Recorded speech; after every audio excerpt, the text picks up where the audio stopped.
अस्सलाम वालेकुम। उम्मीद है आप लोग ठीक हैं, खैरियत से हैं। अल्लाह की ज़ात आप लोगों को अपने हिफ्ज़ व अमान में रखे। हमारी दुआएँ हमेशा की तरह आपके साथ हैं। खुश रहें, आबाद रहें। अल्लाह पाक इसी तरह आप पर अपनी रहमतें बरसाता रहे। आपके वालिदैन का जो साया है वो आप पर कायम रहे और हमेशा कायम रहे।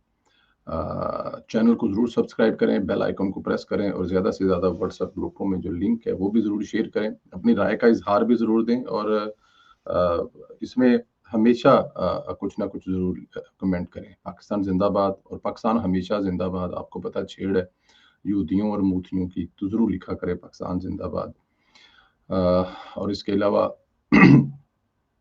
जो आपकी मदद है, जो आपकी हेल्प है, वो हमें हमेशा चाहिए होती है और वो आपसे हमें मिलती भी रहती है। ये भी आपका शुक्रिया है, बहुत ज़्यादा आपका शुक्रिया अदा हमेशा किया जाता है और करना भी चाहिए क्योंकि ज़ाहिर है, जिस तरह से आपका और हमारा साथ है पिछले 5 साढ़े 5 साल से कोरोना से लेके अब तक वो बड़ा खूबसूरत साथ है और ये ज़िंदगी भर का साथ है इंशाअल्लाह ताला।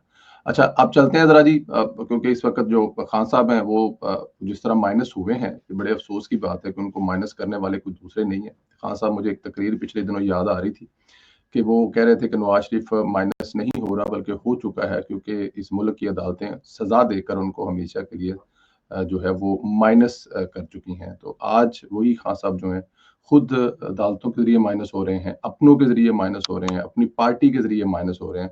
बल्कि और तो और इमरान खान जी की जो बहनें हैं, वो खुद इतराफ़ कर रही हैं, बता रही हैं कि हमने खुद अपने भाई को माइनस किया है।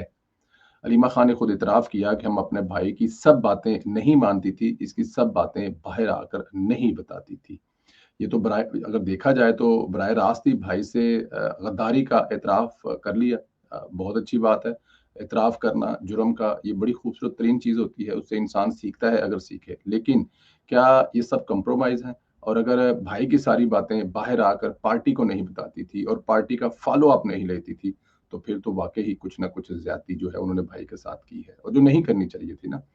तो हाँ, ये बात अलीमा खान साहबा ने कैमरे के सामने बाती है कि सा कैमरा के सामने बताई हैं कि हम अपने भाई की जो सारी बातें वो नहीं बताती थी और फिर वो जो बताती भी थी उसका फ़ॉलो अप नहीं लेती थी कि अगर भाई ने ये कहा है और अगर वो नहीं हुआ तो हम दोबारा भाई को जाकर बताते नहीं थे कि हमारे भाई तुमने कहा था कि सड़कें गरम करनी है, लेकिन बाहर जो बर्फ दियां सीलां ला के ठंडियां करन डया ने। हैं जी, ये सारी चीज़ें हमें इस पे फ़ॉलो अप ही लेना चाहिए था जो हमने नहीं लिया। खैर इमरान खान ने सारी ज़िंदगी दूसरों को कैश करवाया, बेचा है, इस्तेमाल किया है, अब वही इमरान खान साहब के साथ हो रहा है। इमरान खान जेल में है, उसके नाम पर 3 सवा 300 लोग जो हैं मुख्तलिफ असेंबलियों में इलेक्टेड होके बैठे हुए हैं और वो इमरान खान को बेच रहे हैं और इमरान खान साहब जो है अंदर बेबसी की तस्वीर बने हुए हैं। इमरान खान की फैमिली तक वही काम कर रही है। ये मेरे ख्याल में अब मुझे लगता है कि जब आपकी अपनी फैमिली आपके साथ ये काम कर रही है तो फिर मौसूफ जो है वो क्या करेंगे। मैं अभी पिछले दिनों एक शहजाद अकबर साहब का एक वीडियो का एक क्लिप आंखों के नाज़ उन्होंने कहा जी मैं मरियम नवाज़ को एक बात पे एप्रिशिएट करता हूँ। मरियम नवाज़ की इस बात पे एप्रिशिएट करता हूँ कि जब मरियम नवाज़ का लीडर उन्होंने लफ़्ज़ लीडर का इस्तेमाल किया, बाप का इस्तेमाल नहीं किया कि मरियम नवाज़ का जब लीडर नवाज़ शरीफ मुश्किल में था और मरियम नवाज़ बाहर थी, उसने वक़्त डाल दिया था, चाहे वो जनरल फैज़ हों और चाहे वो जनरल बाजवा हों, उन्होंने उनको चैन और सुकून से बैठने नहीं दिया था। तो इसलिए मैं मरियम नवाज़ को एप्रिशिएट करता हूँ, लेकिन दूसरी तरफ यहाँ पर हमारा जो लीडर है, इमरान खान साहब, वो जेल में हैं और उनको बचाने के लिए कोई सामने नहीं आ रहा। कोई मरियम नवाज़ जैसा किरदार ऐसा नहीं है जो इमरान खान को इस मुश्किल तरीन हालात में बचाए और वो जो कहना चाह रहे थे, मैं यहाँ पे उनकी एक बात से ज़रा डिसएग्री करता हूँ। उन्होंने कहा जी कि जनरल फैज़ और जनरल बाजवा को जो है वो सुकून नहीं लेने दिया, क्योंकि मरियम नवाज़ ने कोई ऐसा काम नहीं किया जो जिससे जो नापसंद की मरियम नवाज़ का जो टोटल जद्दोजहद थी, वो अपने बाप के हक में थी और उसके खिलाफ जो 2 नंबर और गलत केस थे वो थी और वो जो तकरीर कर रही थी, जो तहरीक चला रही थी, वो किसी अदारे के खिलाफ नहीं चला रही थी या वो अदारे के बारे में वो अल्फाज इस्तेमाल नहीं कर रही थी जिस तरह पाकिस्तान तहरीक इंसाफ के लीडर इमरान खान साहब और जिस तरह इमरान खान के जो फॉलोअर हैं वो जिस तरह इमरान खान साहब के जो आगे लगाए हुए हैं वो लोग इस्तेमाल कर रहे हैं वो नहीं कर रही थी। मरियम नवाज एक जमहूरी तरीके से जमहूरी जद्दोजहद कर रही थी और यही वजह थी कि नवाज शरीफ साहब जो हैं आज वो सुरखरू होकर मेरे और आपके दरमियान में मौजूद हैं। तो मरियम नवाज में ये फ़र्क है, लेकिन खैर दुश्मन ये बात मान रहा है कि अपोजिशन के दौर में मरियम नवाज ने जो काम किया है उसकी तारीफ एक दुश्मन कर रहा है, तो मेरे ख्याल में ये एक बहुत बड़ी बात है। शहजाद अकबर साहब ने जो कहा है उससे भी लगता है कि इमरान खान साहब फाइनल हो चुके हैं कि इमरान खान साहब के लिए कोई मरियम नवाज जैसा किरदार सामने नहीं आ रहा और कोई मरियम नवाज जैसी जद्दोजहद करने के मूड में नजर नहीं आ रहा। तो मरियम नवाज एक ही है मेरे भाई, और मरियम नवाज ने जो अपने लीडर के लिए किया, अपनी कौम के लिए किया, मेरा ख्याल है वो वाकई ही काबिल तारीफ है।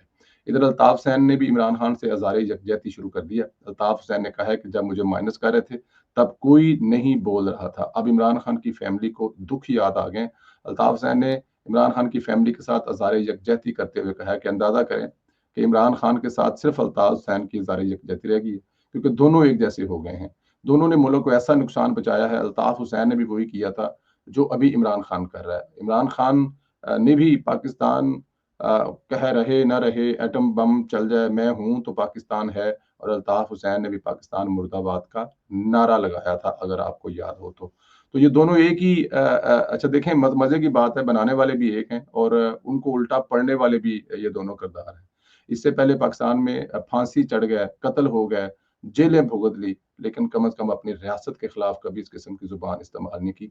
ये दो किरदार हैं, एक अल्ताफ हुसैन और एक इमरान खान। जिन्होंने खा पी कर जिस थाली में खाया उस थाली में एक नहीं कई छेद किए, अपनी रियासत के खिलाफ पाकिस्तान के नाम के साथ नुकसान पहुंचाने के लिए हर वो काम दोनों ने किया जिसकी दोनों आज ये सजा भुगत रहे हैं।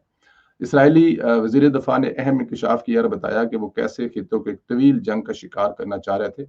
इसराइली वजीर दफा इसराइल काट्स ने कहा है कि ईरानी सुप्रीम लीडर को मारना चाहते थे, लेकिन ऑपरेशनल मौका नहीं मिला। इसराइली मीडिया को दिए गए इंटरव्यू में वजीर दफा इसराइल काट ने कहा कि खामनाई को मालूम था कि इन पर हमला होने वाला है, इसलिए वो रोपोश हो गए थे, और खामनाई ने पासदार इनकलाब के नए कमांडर से राब्ता जो है वो बिल्कुल खत्म कर दिया था। इसराइली वज़ीर दफ़ा ने इंकशाफ किया कि इसराइल ईरानी सुप्रीम लीडर आयतुल्लाह खामनी को मारना चाहता था, लेकिन हमें किसी जगह पे मौका नहीं मिला। हमने बड़ी कोशिश की है कि उनको ढूंढा और मारा जाए, लेकिन ऐसा नहीं हो सका क्योंकि उन्होंने अपना राब्ता जो है वो हर जगह से मुनक़ता कर दिया था और वो कहीं रोपोश हो गए थे। इसराइल कार्टर का कहना था कि ईरान जोहरी प्रोग्राम को दोबारा शुरू करता है तो दोबारा हमला कर सकते हैं, इसलिए अमेरिका से ग्रीन सिग्नल हासिल है, ताहम ऐसी सूरत हाल नजर नहीं आ रही। हमले के बाद ईरान जोहरी तनसीबात को बहाल करेगा। अब खुद अंदाजा करें कि अगर खामनाई को कुछ हो जाता तो फिर खिता एक नए बहरान का शिकार हो जाता, क्योंकि कोई लीडर नहीं रहता और हालात किस तरफ जा रहे हैं वो फिर किसी के कंट्रोल में नहीं होते, क्योंकि जो लीडर होता है वो हालात को कंट्रोल कर रहा होता है। तो ईरानी कौम को जो जो देखें, ईरानियों का जो पेशवा रूहानी पेशवा है ना, वो बड़ी अहमियत के हामिल है। वो उसी को अपना सारा कुछ मान कर चलते हैं और उसी के पीछे वो लब्बैक कहते हैं। और जब आपने उनके बारे में कोई ऐसी सोच ली थी और खुदा ना करे कोई ऐसा वाकया हो जाता, तो मेरे ख्याल में वो फिर आगे चलकर बड़ी मुश्किलात पैदा होती इसमें। खैर, इधर एक और अहम पेशरफ्त हुई है। अमेरिका की जानब से ईरान को इक़्तिसादी पाबंदियां खत्म करने की पेशकश का इम्कान है। आइंदा हफ्ते ईरान के साथ माहिदा दस्तखत होने के इम्कान है। ईरान को कोई नया रिलीफ भी दिया जाए। अमेरिकी टीवी के मुताबिक ईरान अमेरिका मुज़ाकरात में वाशिंगटन की जानब से ईरान को इक़्तिसादी पाबंदियां खत्म करने की पेशकश का इम्कान है। अमेरिका की जानब से ईरान को बैरूनी बैंकों में इसके 6 अरब डॉलर इस्तेमाल करने की इजाज़त दी जा सकती है। ताहम मुज़ाकरात में अहम तरीन शर्त ईरान के यूरेनियम अफजोदगी की इजाज़त न देना है। दूसरी जानब अमेरिकी सदर डोनाल्ड ट्रंप का कहना है कि ईरान की जोहरी तनसीबात से कुछ भी मुंतकिल नहीं किया गया, कुछ भी बाहर नहीं निकाला गया। जोहरी तनसीबात से बाहर कुछ निकालना बहुत मुश्किल, नामुमकिन और खतरनाक अमल होता है। और दूसरी जानब यूरोपीय हुकूमत को दी गई इब्तदाई इंटेलिजेंस रिपोर्ट के मुताबिक ईरान का यूरेनियम जहीरा ज्यादातर महफूज है। जी, अब ये दो मुख्तलिफ चीजें हैं। जो सदर ट्रंप कह रहे हैं कि निकालना मुश्किल है, जबकि यूरोपियन यूनियन कह रही है कि निकालना मुश्किल है या आसान, ये बात की बात है, लेकिन जो उनका यूरेनियम है वो महफूज है, ज्यादातर महफूज है।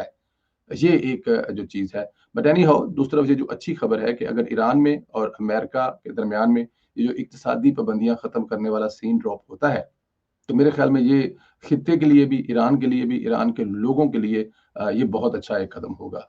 क्योंकि देखें, ये 40 साल से पाबंदियां हैं, अब 40, अब देखें ये जितना पैसा पड़ा हुआ है, अब ये बैंकों में, मतलब अगर डॉलरों की सूरत में पड़ा हुआ था तो जब ये रखा था तब के लिहाज से कितना पैसा था मुंजमद किया होगा, आज के लिहाज से शायद इतना ज्यादा ना हो, ये 35 साल पहले की कहानी है, 40 साल पहले की कहानी है।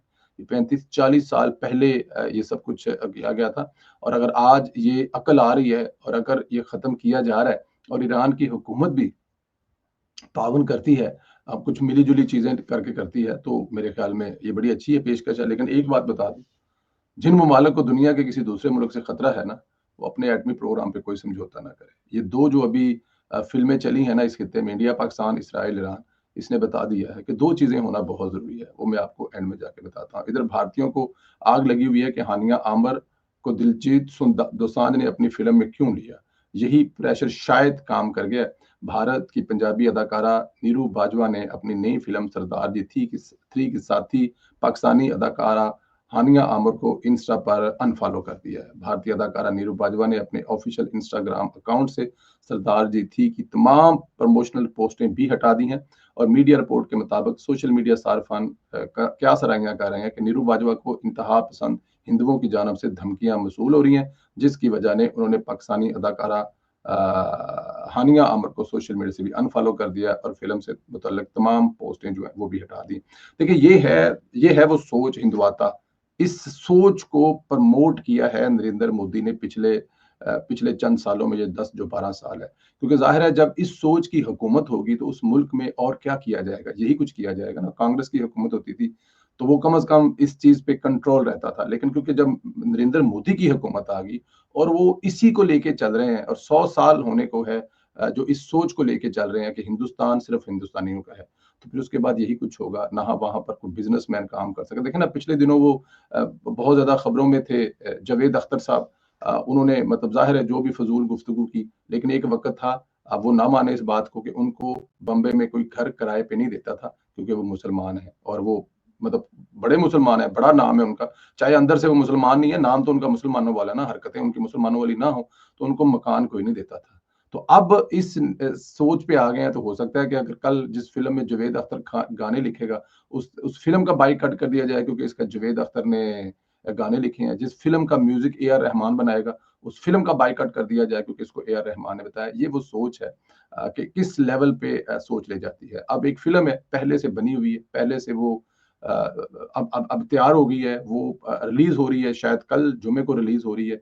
अब हिंदुस्तान में शायद वो रिलीज़ ना हुए, लेकिन पूरी दुनिया में तो वो कम से कम बिज़नेस करेगी। लेकिन मैं एक बात बताऊँ, ऐसी फ़िल्में बिज़नेस ज़्यादा कर जाती हैं बनिस्बत दूसरी फ़िल्मों के, क्योंकि ये इसमें एक चीज़ जो आ जाती है कि लोगों के अंदर एक ज़्यादा हो जाता है, अच्छा हुन ते फिर वेखनी जो मर्ज़ी कर लो। एक चीज़ मैं आपको जो बता रहा था कि ये जो अभी 2 किस्तें हुई हैं ना, एक इज़राइल की और ईरान की और दूसरी पाकिस्तान और हिंदुस्तान की, 2 चीज़ें किसी भी मुल्क के लिए बहुत ज़रूरी हैं। अगर उसको किसी भी अपने खित्ते के दूसरे मुल्क से या खित्ते के दुनिया के किसी भी मुल्क से कोई इस किस्म की जंग का खतरा है, जो होके रहनी है। तो ये 2 चीज़ें जो हैं, एक एटॉमिक पावर और दूसरा आपकी जो एयर फ़ोर्स है। पाकिस्तान की जंग में एयर फ़ोर्स का कितना कमाल था, इससे अंदाज़ा लगा लें कि हिंदुस्तानी एयर फ़ोर्स को अंदाज़ा था कि पाकिस्तान के पास कितनी स्ट्रॉन्ग एयर फ़ोर्स है। तो उसने ह जंग के किसी भी हिस्से में पाकिस्तान का बॉर्डर या पाकिस्तान की एयर स्पेस में आने की जुर्अत नहीं की।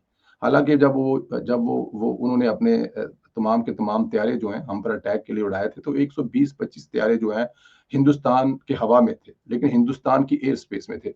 125 में से एक ने भी जुर्अत और हिम्मत नहीं की कि वो हमारी एयर स्पेस में आए। क्योंकि उनको पता था कि आगे से बड़ा सख्त रिएक्शन आएगा और हमारी जो फ़ोर्स है वो इतनी स्ट्रॉन्ग थी कि उनके घर में घुस के जाकर मार के आए हैं, जैसे उनका S-400, और उसके अलावा अपनी हदूद में रहते हुए उन्होंने उनके 6 हत्यारे भी मार गिराए। तो एयर फ़ोर्स का मज़बूत होना किसी भी, और उधर दूसरी तरफ देख लें ईरान के 650 लोग जो हैं वो शहीद हुए हैं। वजह ये है कि ईरान की एयर फ़ोर्स कोई आगे से जवाब नहीं दे पाई।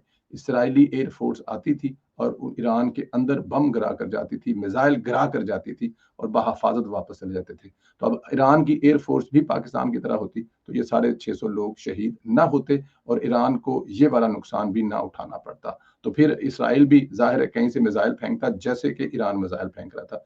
और दूसरी अहम चीज़ है आपका एटॉमिक प्रोग्राम, लाज़मी कर दिया गया।